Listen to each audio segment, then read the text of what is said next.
Hello again. This is a message for THBC Chief Illuminati and Big Brother, Bablul Hoque.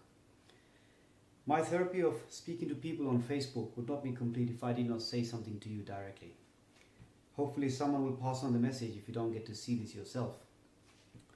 First of all, let me thank you for unshackling me from the bonds of my emotional attachment to the people of this club by telling me to leave. See, I did not expect that.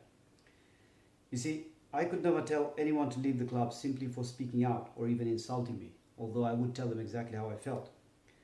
Good or bad, I always considered everyone who showed loyalty to the club to be part of the team.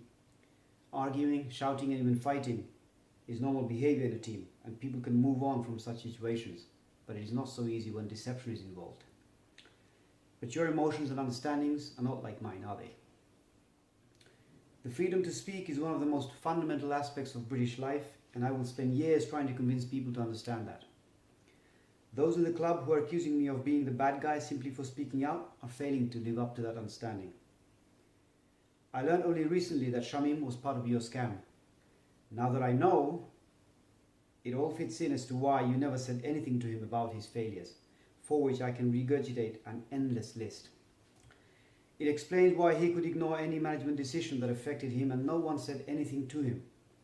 It also explains why the kingdom of THBC has harsher punishment for people who insult or question authority than stealing money, shuttles and opportunities from kids. I always appreciated people saying things honestly, even if it is offensive, as it helps to create an honest atmosphere. But you guys wouldn't know what that means. I didn't do anything to deserve being told to leave the club. You and Shamim did. I did not steal a penny or misuse anything in this club. You, Shamim and others did, yet no one could tell you to leave. Even in the days when I didn't have much money to spare, I always paid my dues while you did not. It is only after the guy with a mouth bigger than the mass of his body took charge of handling the session fees that you started paying because everybody heard it when you didn't. I took charge of opening the place, cleaned the floor and closed it for over 10 years, and Shamim took care of the nets and shuttles. Credit when it's due. While you guys were busy looking pretty for the photos. A lot of guys stopped getting involved with the day-to-day running of the club, got injured, got fatter and were busy elsewhere, and I thought you guys would never come back. But you came back when things started to look good and ruined a lot of the progress we made during that time. If I had things my way, people would come to this club because they wanted to, not because we paid them to. THBC had the opportunity to shape badminton in the locality and within the Bengali community in the whole country. People were looking up to us for direction, but you only thought about your position in the management of THBC and failed to think about the opportunities of development by gaining people's trust. As a result, groups like BBF UK sprung up to fill the vacuum. Now it is all about the £100 prize money and the team cups they win in the kitchen or living room tournaments, rather than the social elements of meeting people from different regions and developing true sportsmen. This is what happens when people lose faith in one another and has no honest leadership. Both you and Shamim didn't do anything unless it benefited you directly, whether in running the club or running tournaments, which is why THBC lost people's trust. In one of my videos, I told people that democratic societies rely heavily on people's honesty and their ability to speak out when there is a problem. When the lawmakers of this country sat down and discussed voluntary organizations and charities, they figured that such people usually get together with some genuine feeling to help others. They decided that the laws surrounding funding and criminal law would suffice in regulating such organizations, as it is the funding body's responsibility to ensure that the money or facility is not misused. Certain criteria would have to be met before a bank account can be opened. So there is sufficient protection. Unfortunately, we've been failed by various sources to ensure that guys like you did not cheat the system. I've not found any evidence of the existence of a trust and how the secretive executive committee could operate. Even Amirul Chaudhry said a trust existed but was not sure of all the people in it. The only evidence I've found is that of the company registration, which is still active, and I'm pretty sure that is all you have. But please correct me if I'm wrong. As I've already told people, you cannot possibly have a trust without some ownership of property or cash, and THBC has neither. But if somehow a trust did exist, you have grossly failed in your duty of care to the beneficiaries, who would have to be the club members in this case.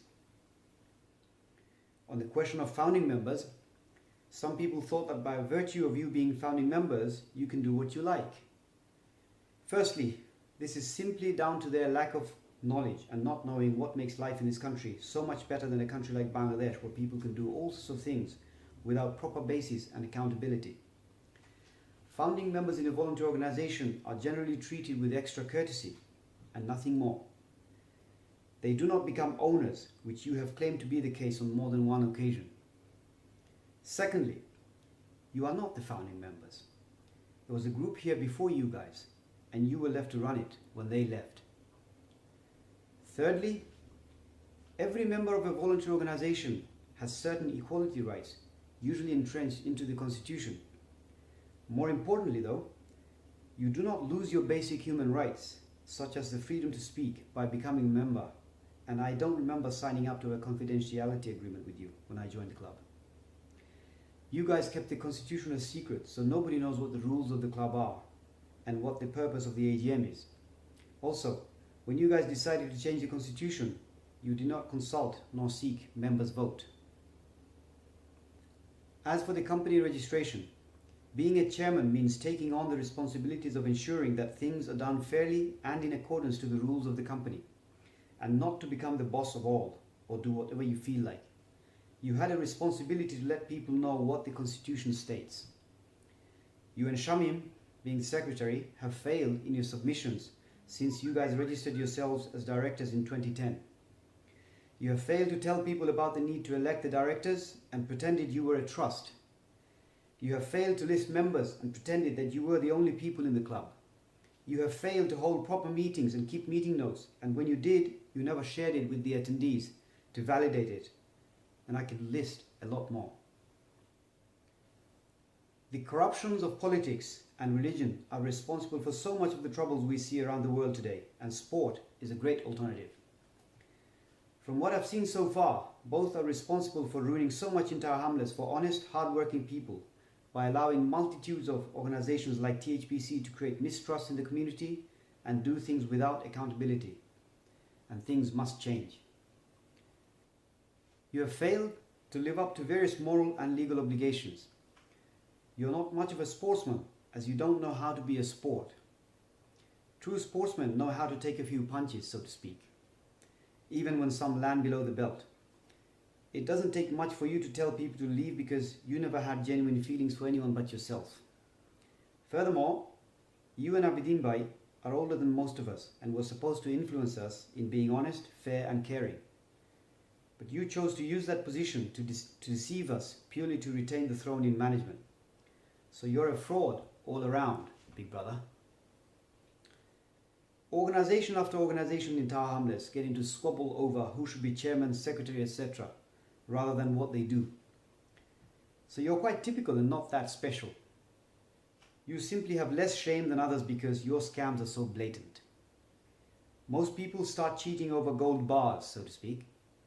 But people like you seem to start cheating over peanuts. The only reason you think no one challenged you at the AGMs is because no one threw a chair at you.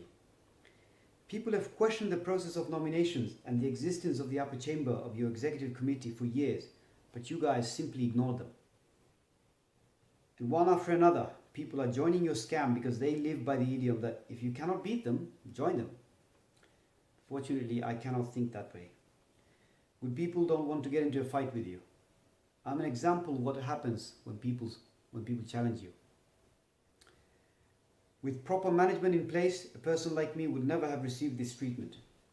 There are plenty of people in this club who want to do things honestly and fairly, and collectively they would have nominated and elected the right people for the right job, who would ultimately be accountable to them.